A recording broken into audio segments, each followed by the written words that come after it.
The seats were empty again.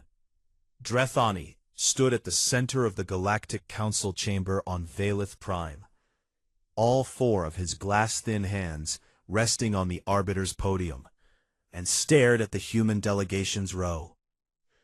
11 days now. 11 days of those 5 chairs, sitting there like pulled teeth. The console screens dark, the translation earpieces lined up in their charging cradles where Maggie Dunn had left them. She always left them crooked.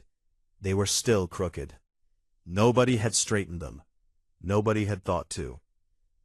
Around him the chamber hummed with the low, overlapping frequencies of 12 species trying to conduct business, as though a 13th hadn't simply vanished.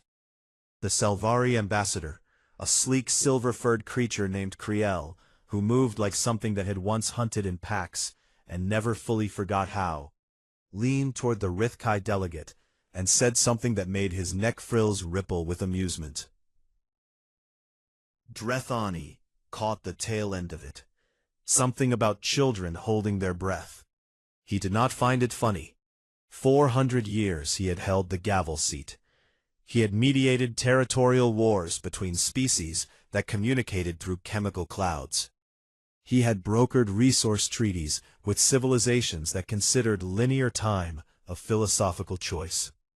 He had seen empires dissolve and reform and dissolve again, and through all of it, the Council endured, because every species, no matter how strange or stubborn or new, understood one fundamental truth. You show up, you sit in the chair, you talk. Even when the talking was useless, even when every delegate in the room knew the words were theater, you showed up because the showing up was the point. Presence was the treaty. Absence was the only real act of war the Council recognized. And the humans had committed it without firing a shot. He convened a closed session that afternoon. 12 delegations packed into the sealed inner chamber, the air thick with competing atmospheres, and the faint electric smell of universal translators working overtime. Drethani kept his voice flat, procedural. He asked the communications division for a status report on human diplomatic channels. The answer came from a small Orethi technician whose 4 fingers trembled slightly over her data tablet. Every channel was dark, not malfunctioning, not damaged, deliberately severed. All 12 embassies, all trade consulates, all science exchanges, every military liaison office humanity maintained in Council space, shut down within a 6-minute window. The quantum-entangled relays that connected human space to the galactic communications grid had been desynced. Not broken, desynced. The difference mattered. Breaking a relay was an accident or an attack. Desyncing one required authorization codes from the highest level of human government, and a coordinated technical operation across dozens of light years, executed with a precision that made the Orethi technician's voice go thin and careful as she described it. 6 minutes, all of it, gone. The chamber was quiet in a way Drethani had not heard in a very long time. Not the quiet of agreement or contemplation. The quiet of 12 species realizing simultaneously that none of them had a protocol for this. The Salvari ambassador spoke first, because the Salvari always spoke first. Kriel suggested the humans were posturing, a negotiation tactic. They wanted something, better trade terms, a council seat upgrade, some symbolic concession their young species could parade before their domestic audience. She'd seen it before. Let them stew. They'd come back when they got hungry. A few delegates murmured agreement. It fit the shape of the council's understanding of humanity. Energetic, emotional, prone to drama, ultimately dependent on galactic infrastructure they couldn't replicate alone. A tantrum, nothing more. Drethani ordered a formal message drafted, polite, measured, requesting clarification on the status of human diplomatic operations and expressing the Council's hope for continued partnership. Standard language, the kind of words that meant nothing and everything, the diplomatic equivalent of knocking on a neighbor's door to make sure they weren't dead. The message was transmitted through 3 separate backup channels, routed through relay stations the humans had helped build. It bounced. All 3 copies returned undeliverable. Not rejected, that would imply someone on the other end had read it and said no. Returned. The human systems weren't refusing communication. They had simply stopped being there. The address didn't exist anymore. It was like mailing a letter to a house that had been razed to the foundation while you weren't looking. Drethany dismissed the session. He gave no instructions. He made no statements. The delegates filed out in clusters, their translators buzzing with whispered speculation, and he stood alone in the chamber as the atmospheric system cycled and the lights dimmed to standby. He walked to the human delegation's row. 5 chairs. Standard galactic design, adjusted for the human frame, slightly narrower, slightly taller, the lumbar support modified, because humans apparently had spines that betrayed them if they sat wrong for too long. Danny Kowalski had complained about the chairs for years, said they were designed by someone who'd never met a back. Maggie had just brought a cushion from Earth and ignored the issue entirely. There was a coffee stain on the edge of the console desk. Small, brown, the ring-shaped ghost of a mug set down in a hurry. It had to be. Danny drank his black and careful. Maggie drank hers like someone was about to steal it. Drethany looked at the stain for a long time, longer than made sense.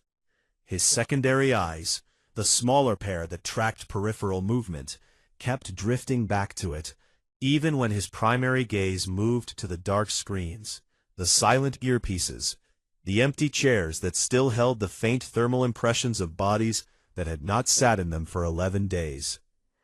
Nobody had cleaned the stain. It bothered him in a way he could not name and did not want to examine.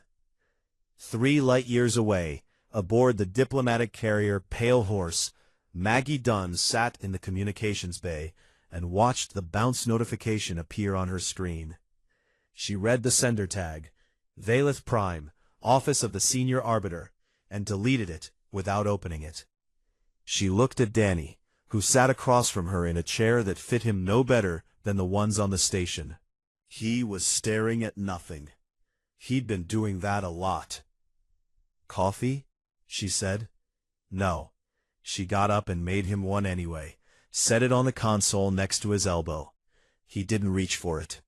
The ship hummed around them, the particular low-frequency vibration of a vessel running quiet through empty space, going nowhere in particular, at a speed that suggested it had somewhere very specific to not be.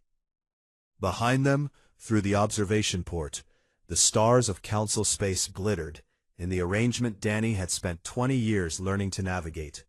Which system belonged to which species, which trade lanes ran where, which clusters of light represented allies, and which represented obligations he'd mistaken for friendships. Neither of them looked back. 6 weeks before the silence, Nate Calloway hadn't slept in 31 hours, and his coffee tasted like it knew. He sat in a secure briefing room 4 floors beneath the old UN complex in Geneva, a place built during an era when humans still thought their biggest problems were each other. The walls were concrete and old metal, and hummed faintly with the kind of electromagnetic shielding that made your fillings ache if you had the wrong dental work. Nate had the wrong dental work. He'd been meaning to fix it for 3 years. He was always meaning to fix things. Across the table, Tara Quinn was pulling apart a data projection with her bare hands, fingers dragging through holographic Torvan script like a woman sorting laundry she hated. Tara was 34, built like a distance runner, and had the particular kind of calm that came from spending a decade translating languages invented by species who experienced time as a texture. Nate had once watched her decode an alien distress signal while eating a sandwich. She didn't even put the sandwich down. She wasn't calm now. It was riding piggyback on routine Torvan trade telemetry, she said, not looking up. Buried in the metadata layer, encrypted with a cipher that uses mathematical concepts we don't have words for yet. Took my team 9 days to crack. And, Nate said. Tara stopped moving. Her hands hung in the holographic light, fingers still spread, and she looked at him the way a doctor looks at you before they tell you something that changes the architecture of your life. It's a containment plan, she said. For us. The document was called the Veil Protocols. It had been authored jointly by 6 of the 12 council species: the Torvan, the Selvari, the Dreneth, the Cowlish, the Irventhi, and the Pale Reach Collective. 6 species, working in secret, for longer than humanity had been part of the galactic community. The document was comprehensive, in the way that a cage is comprehensive. Every bar placed with care, every gap measured, every angle considered. It laid out a 70-year roadmap. Phase 1. Ensure humans never achieved voting parity on the council by tying representation to a civilizational maturity index designed with metrics humanity could not meet for centuries. Phase 2. Deny independent jump gate access by making gate technology contingent on licensing agreements buried so deep in trade contracts that no human lawyer, and they had looked, Nate was sure now, they had looked, would find the clause until it was too late. Phase 3. Cap human naval tonnage through arms limitation treaties presented as mutual security agreements, calibrated so precisely that humanity's fleet would always be large enough to feel sovereign and never large enough to matter. And the trade deals. God, the trade deals. Every agreement humanity had negotiated in 60 years of council membership, every resource exchange, every technology transfer, every tariff reduction, Danny Kowalski and his predecessors had sweated and argued and celebrated over, was designed. Not negotiated, designed. The concessions were calculated. The wins were planned. The humans thought they were at a table.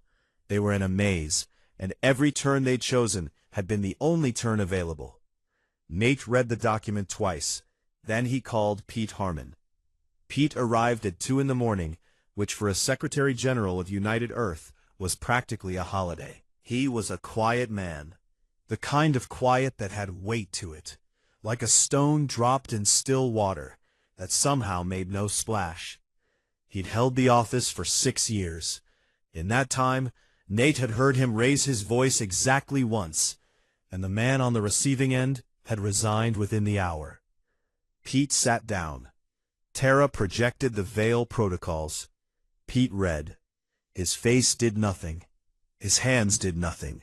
He breathed the same way he always breathed, steady, slow, like a man who had decided a long time ago that urgency was a luxury he couldn't afford.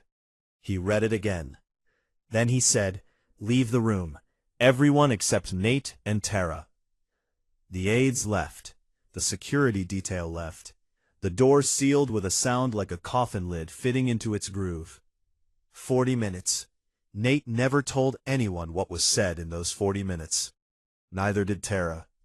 What came out of that room was a decision, and the decision was silence. Not confrontation, not a demand for explanation. Not the leak of the protocols to galactic media, which would have been the obvious play and the satisfying one, and exactly what the 6 guilty species would have been prepared to manage. No. Pete chose the thing nobody would expect, because it was the thing that couldn't be managed. He chose absence. Pull every ambassador. Close every consulate. Shut down every science exchange, every cultural program, every trade office. Desync the quantum relays. Do it fast. Do it clean. Do it in 6 minutes. And then, no statement. No explanation. No ultimatum. Let the silence be the message. Let them sit in a room with empty chairs and wonder. Tara asked him, "What happens when they come looking for answers?" Pete looked at her. He had the kind of eyes that made you feel like you were being read in a language you didn't speak. He didn't answer. 3 light years from Council space, 6 weeks later, Danny Kowalski sat aboard the Pale Horse and stared at the orders on his screen. He'd read them 4 times. The words hadn't changed. They weren't going to. Every human asset in Council space was to complete withdrawal within 90 hours. His 20 years of diplomatic work, every relationship, every late-night negotiation, every small trust built one handshake and one awkward cross-species dinner at a time, was to be packed into boxes and shipped home. He laughed. It wasn't a funny laugh. It was the laugh of a man who just discovered that the house he built was on someone else's land, and they'd let him build it because the house looked nice from their window. He was the pet who thought he was the guest. Every door that opened for him had been opened on purpose to lead him down a hall that went exactly where they wanted. Maggie sat across from him, watching. She didn't ask if he was okay. She knew the answer, and she knew he didn't want to say it. 90 hours, she said instead. 90 hours. That's tight. That's the point. She pulled up the logistics interface and began the withdrawal sequence. Embassy by embassy, consulate by consulate. 20 years of human presence in galactic civilization, dismantled in columns and rows on a screen. The staff reassignments alone were a nightmare. 400 people scattered across 12 systems, some of them with alien friends, alien colleagues, alien students they'd been teaching English to on Wednesday afternoons. Danny watched her work. After a while he said, "The Arethi kid, the one who gave me the crystal thing." Maggie's hand stopped. Lyra. Yeah. She's going to think we just left. We did just leave. She's 9, Maggie. Maggie didn't answer. Her hands started moving again. Embassy by embassy. The screen glowed in the dim cabin, lists scrolling upward, names and postings and years of service dissolving into transfer orders. Danny picked up his coffee. It was cold. He drank it anyway, because cold coffee was still coffee, and some habits are the only honest things you have left when everything else turns out to have been a script someone else wrote for you. The pale horse drifted through the dark between stars, carrying 2 people and 400 transfer orders, and the kind of quiet that isn't silence, but something heavier. The quiet of people who know something terrible and can't unknow it. The quiet of a door that only locks from one side, and they were on the side that chose to turn the key. Behind them, the stars of Council space burned the way they always had. They didn't look any different. That was the worst part. 22 days into the silence, the Galactic Council sent a ship. It was a Torvan diplomatic cruiser, long, elegant, built from the pale bioceramic that the Torvan grew rather than manufactured. It moved through space the way Torvan moved through rooms, with the effortless grace of a species that had never once doubted it belonged wherever it was. Drethani had selected the vessel personally. He'd chosen the captain personally. He'd written the greeting script personally, in 3 languages, calibrated to be warm without being desperate, firm without being threatening, and open to negotiation without appearing to need one. The ship reached the Sol system border in 9 days. The humans were already there. A single frigate sat at the boundary marker, a compact, sharp-angled thing with hull plating that looked like it had been designed by someone who considered beauty a waste of metal. Its name, painted on the starboard bow in plain white letters, was the Betty White. The Torvan captain stared at the name for 6 seconds, consulted the cultural database, and found an entry about a human entertainer who had been beloved for her warmth and persistence. The captain did not find this reassuring. The Betty White transmitted a single automated message.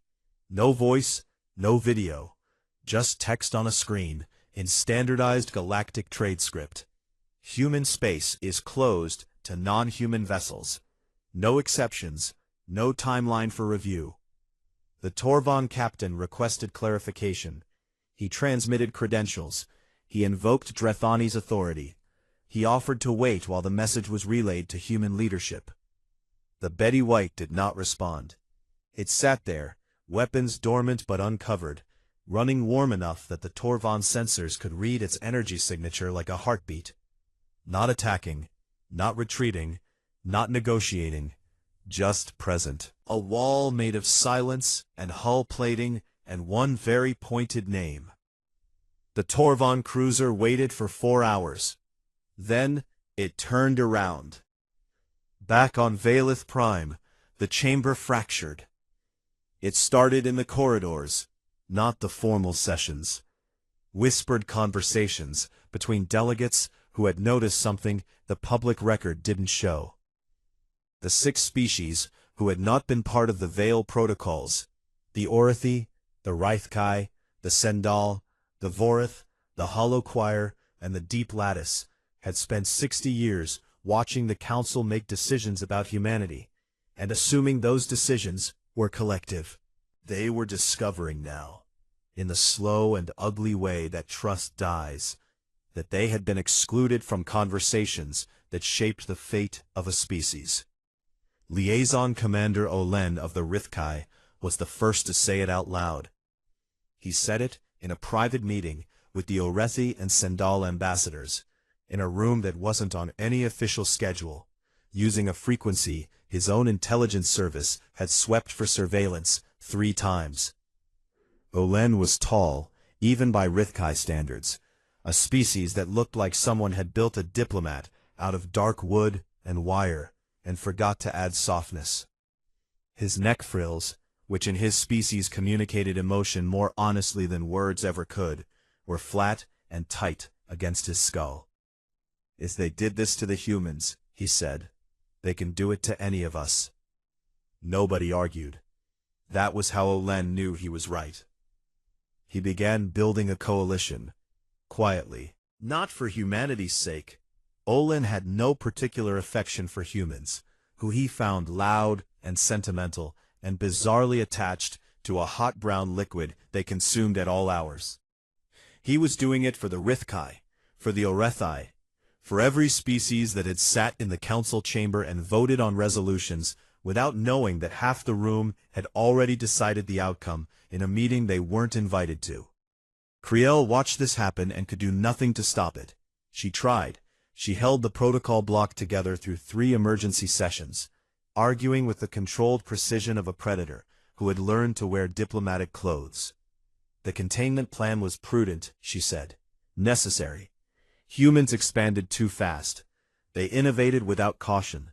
They adapted to alien environments with a speed that bordered on biological aggression. In 2 generations, they had gone from a single planet species to a civilization spread across 40 systems, learning languages and technologies and customs at a rate that no species in Council history had matched. They needed guardrails. Every responsible civilization needed guardrails for its newest members.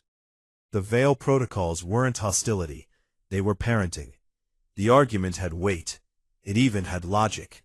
But it had a crack in it now, and the crack was this. The guardrails didn't work. The humans hadn't broken through the containment. They hadn't fought it or even noticed it, as far as anyone could tell. They had simply left. Cleanly. Completely. In 6 minutes. The species that the Veil protocols described as lacking civilizational maturity had executed a coordinated withdrawal across 12 star systems with a precision that made the Torvan intelligence service look like amateurs. And they had done it without telling anyone, without threatening anyone, without asking for anything. That was the part that frightened Kriel, though she would sooner swallow her own teeth than admit it. The humans didn't demand a seat at the table. They didn't flip the table. They built their own door and walked through it, and the sound of it closing was the loudest thing the council had ever heard. Drethani made a second attempt. This time he sent the Orethi, a neutral species, gentle by reputation, built like soft-edged stones with too many eyes and a cultural commitment to non-violence so deep it was encoded in their biology. Their envoy carried no weapons. It broadcast open-frequency peace signals from the moment it left Valeth Prime. It was, by every metric of galactic diplomacy, the least threatening thing anyone could send. It reached the Sol border and met the same automated message. Human space is closed to non-human vessels. No timeline for review. But this time, 5 seconds after the automated reply, a secondary transmission came through.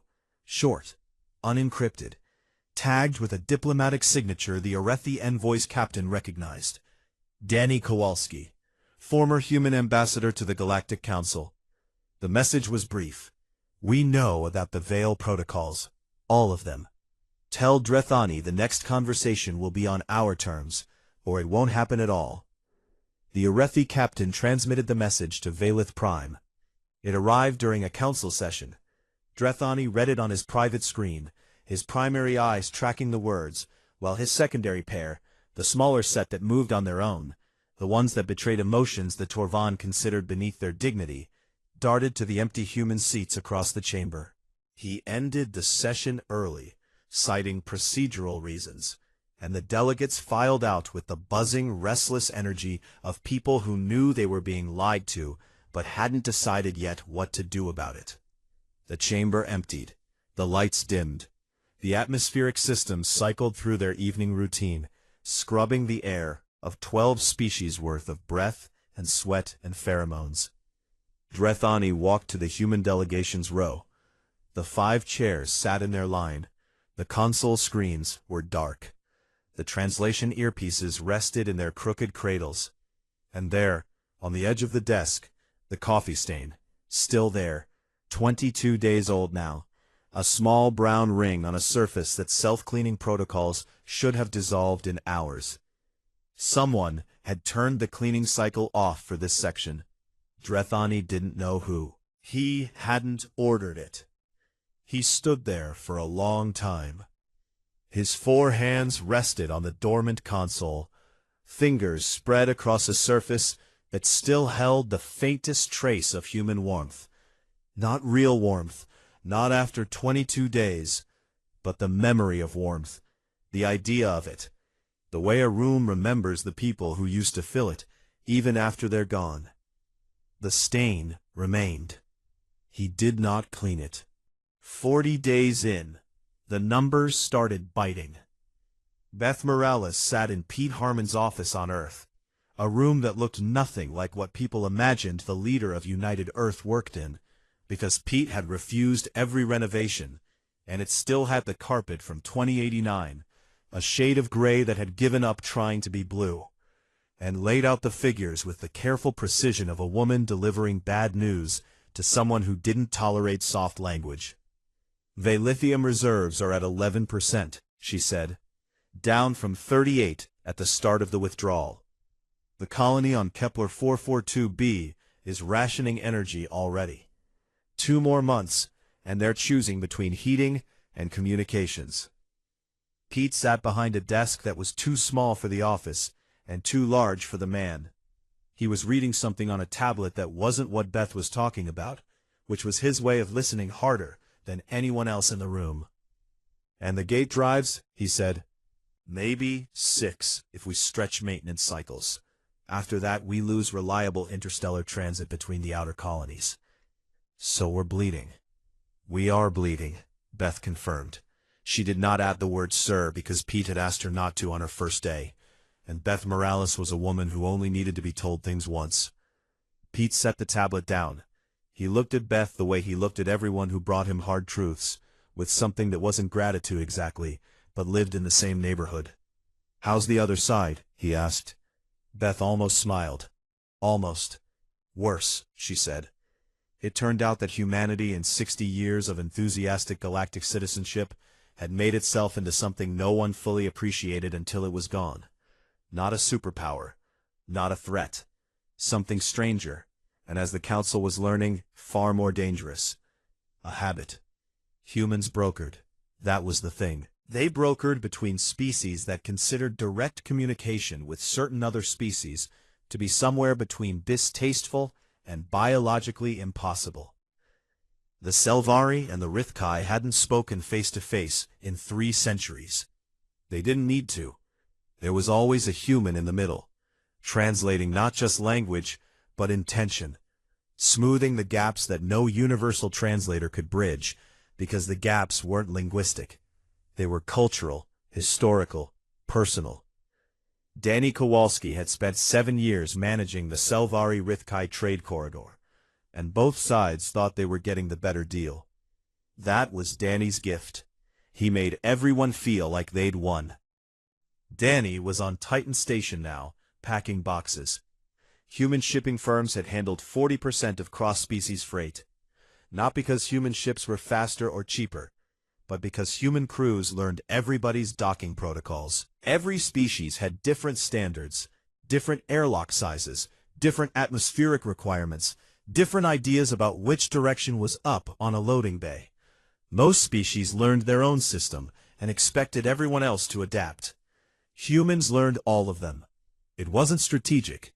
It was just the way humans worked. Show up, figure out the local rules, make it work, complain about it later over drinks. Those shipping lanes were empty now. 3 council homeworlds were reporting supply chain failures. The Selvari Agricultural Exchange, a system that moved food across 4 star systems and fed 2 billion beings, had ground to a crawl because the logistics coordinators who kept it running were human, and the humans were gone. Kriel was getting emergency calls from her own government. The irony was perfect and terrible. The species she had argued needed to be contained was the one holding her civilization's grocery system together. On Titan Station, the withdrawal was a slow, ugly thing. Danny and Maggie worked 18-hour days processing the human exodus from galactic space. It wasn't dramatic. It was paperwork and cargo manifests and arguments about shipping weight. And a woman from the Orethi Cultural Exchange Program who cried when she found out her human teaching partner had already left without saying goodbye. Maggie handled the logistics. Danny handled the people. This was how they'd always worked. And it was the last time they would work this way in a place that still smelled faintly of alien air and recycled starlight. One afternoon, Maggie spent 3 hours boxing up Danny's office. 20 years of diplomatic life, reduced to containers. Carved stones from the Rithkai, a traditional gift for trusted outsiders, each one shaped to fit the palm of the recipient's hand. Woven fabric from the sendal that changed color with the holder's body temperature. A ceremonial drinking vessel from the Drenith that Danny had never used because it was technically meant for a liquid that was mildly toxic to humans. But he kept it on his desk because the Drenith ambassador had made it herself. And a crystal figurine, small, slightly lopsided, made by an Orethi child named Lyra, who was 9 years old and had given it to Danny after he'd spent an afternoon teaching her to throw a baseball, which she was terrible at and loved. Maggie put the figurine in the box. Danny said, "Leave the box open." She closed it. He didn't argue. There was nothing to argue about. The box was a box. The figurine was a figurine. And 9-year-old Lyra was somewhere on an Orethi homeworld, thinking that the tall human who taught her to throw had walked away without a word, which was true in every way that mattered, and wrong in every way that hurt.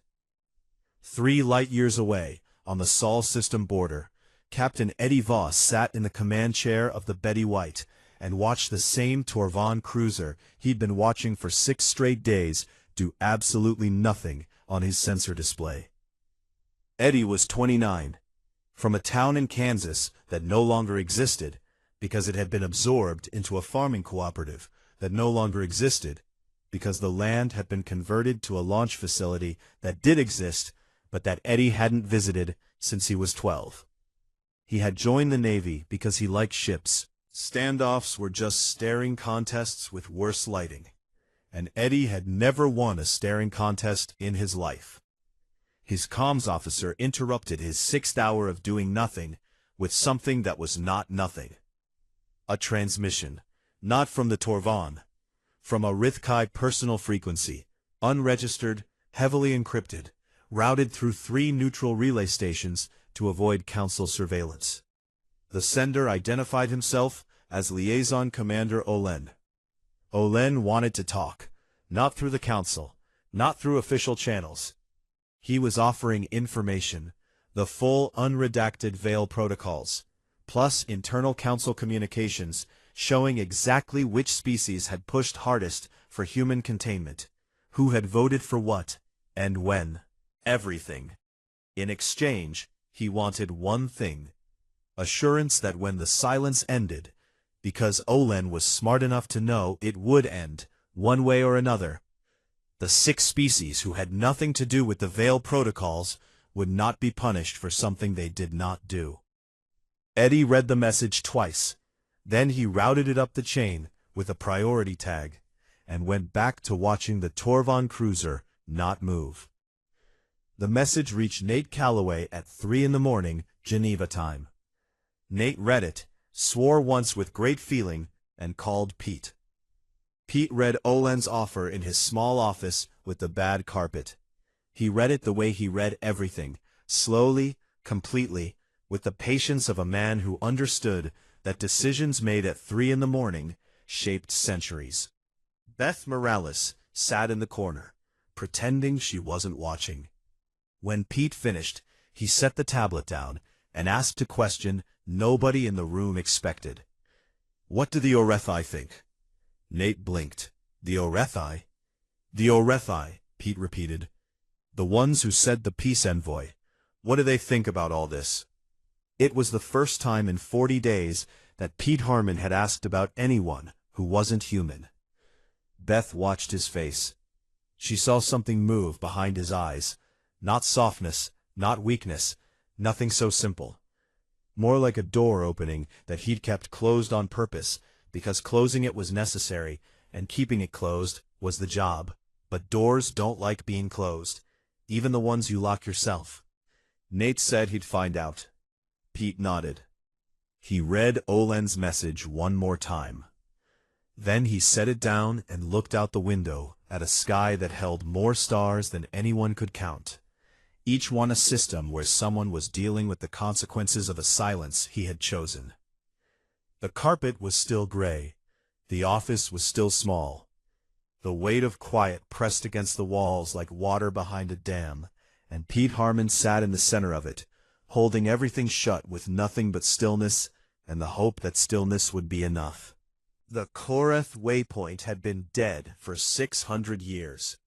It hung in deep space between 3 systems that no longer had names. A station built by a species that had joined the council, contributed greatly, and then quietly ceased to exist in the way that civilizations sometimes do, not with war or catastrophe, but with a slow forgetting, like a word on the tip of a tongue that never quite arrives.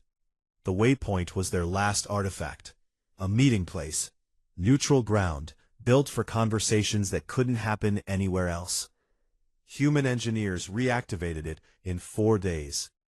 They repressurized the chambers, patched the hull, jury-rigged the atmospheric systems with hardware from 3 different species, and powered the whole thing with a portable reactor that Pete Harmon's ship carried in its cargo bay. When the Torvon advance team arrived to inspect the site, they found the station functional, heated, and this was the detail that Drethani would think about for years afterward, stocked with coffee. Not as a gesture, not as diplomacy. The humans just couldn't work without it. Pete arrived on a single ship, no escort, no fleet visible on long-range sensors, though every species in the galaxy understood that not visible and not present were different concepts when dealing with a civilization that had disappeared from 12 star systems in 6 minutes. He brought Danny Kowalski as ambassador, Maggie Dunn as operations lead, and Nate Calloway as intelligence advisor. 4 people. That was the entire human delegation for the most important diplomatic meeting in 60 years. Danny wore a suit. It still fit wrong. It had always fit wrong. 20 years of representing his species to the galaxy, and he'd never found a suit that didn't make him feel like a kid borrowing his father's clothes. Drethani arrived with a delegation of 11, 1 representative from each species that had agreed to attend. Kriel was there because she had no choice. Olen was there because he had made sure of it. The Orethi sent their eldest diplomat, a being named Saveth, who moved like a stone that had learned to be gentle, and who had 4 more eyes than anyone needed, but used every single one. The chamber was round. The humans had set it up that way.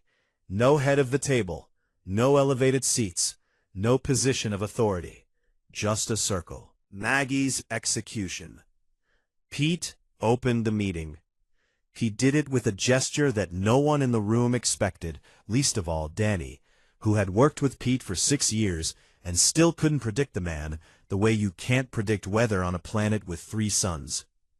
He projected the Veil protocols, the full document, unredacted, every page visible to every delegate, floating in the center of the room in holographic light that made the alien script glow like something holy and terrible at the same time.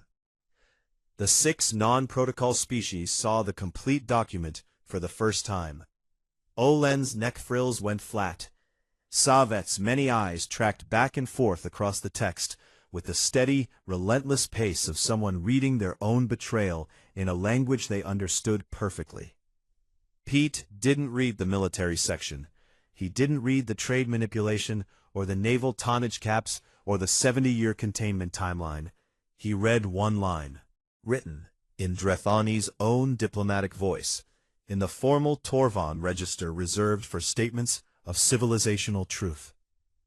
The human species, while energetic and resourceful, lacks the civilizational maturity to participate as equal partners in galactic governance.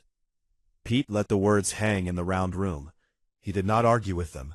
He did not slam his fist, or raise his voice, or do any of the things that the Council expected from the emotional, dramatic species they had been managing for 6 decades. He just stood there, a tired man in a room full of beings who could break him in half, and let the silence do the work. Then he said, "You wrote that 60 years ago. I want to know if you still believe it." The room was quiet. Drethani sat across the circle. All 4 hands rested on the table. His primary eyes held Pete's gaze with the steadiness of a species that had been conducting diplomacy since before humans discovered fire. His secondary eyes, the small ones, the ones that moved on their own, the ones that his species considered it shameful to acknowledge because they showed what the primary eyes worked so hard to hide, were fixed on the empty space beside Pete, where, in another timeline, a coffee-stained console desk sat in a chamber 3 light-years away. He was quiet for a long time, long enough that Kriel shifted in her seat, long enough that Olen's frills started to rise, long enough that Maggie, standing behind Pete, began mentally drafting the withdrawal to permanent isolation protocol she'd been told to prepare as a contingency. Then Drethani said 3 words that had never been spoken by a sitting senior arbiter of the Galactic Council in 400 years of recorded history. "I was wrong." Kriel's head turned. Not fast, the slow, controlled rotation of a predator who has just heard a sound from a direction that should be safe. Her silver fur lay flat against her skull. Drethani did not look at her. He looked at Pete. "I was wrong," he said again, "and the document behind you is the proof of how wrong I was. Not because your species found it, because your species responded to it with more maturity than the 6 who wrote it." The negotiation that followed took 11 hours. It was not dramatic. It was not inspiring. It was 200 beings arguing about voting formulas and gate access licensing and treaty dissolution timelines, and the specific legal mechanism by which the Veil protocols would be disclosed to every species in the Council. Not as punishment, Pete insisted, but as precedent. If it happened once in secret, it could happen again. The only protection was sunlight, and sunlight doesn't care what species you are.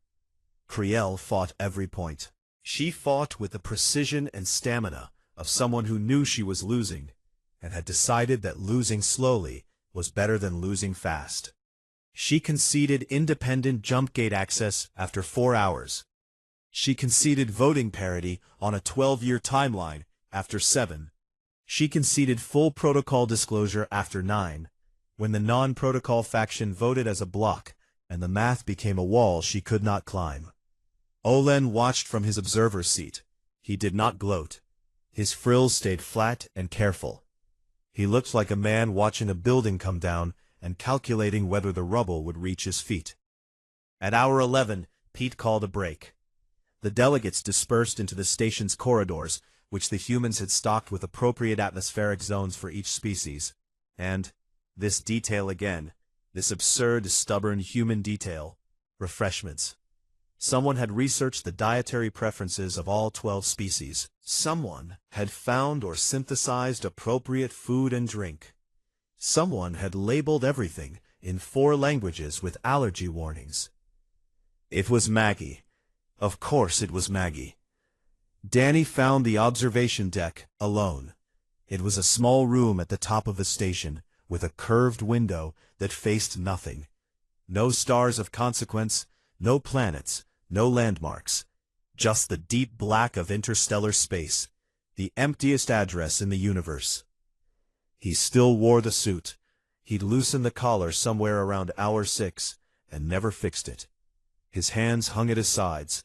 He was 53 years old, and he'd spent 20 of those years in rooms where he didn't quite fit, speaking languages that weren't quite his, building something he thought was real.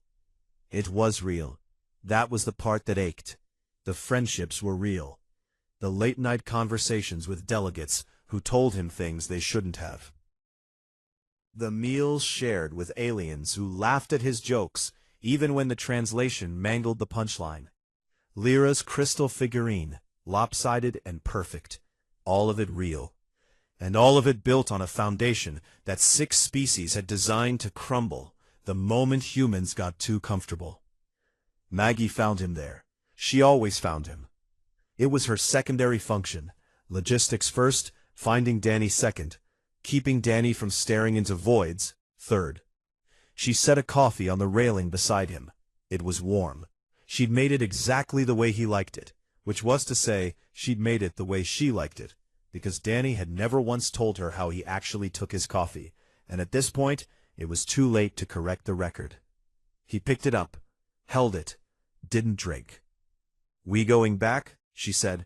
He looked at the stars, the ones he'd spent 20 years learning, the trade lanes and territorial markers, and the particular cluster of light that meant Orethi space, where a 9-year-old girl with too many eyes and a terrible throwing arm was probably wondering what she'd done wrong.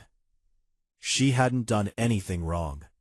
She'd just been born into a galaxy where the adults couldn't be trusted with their own rules.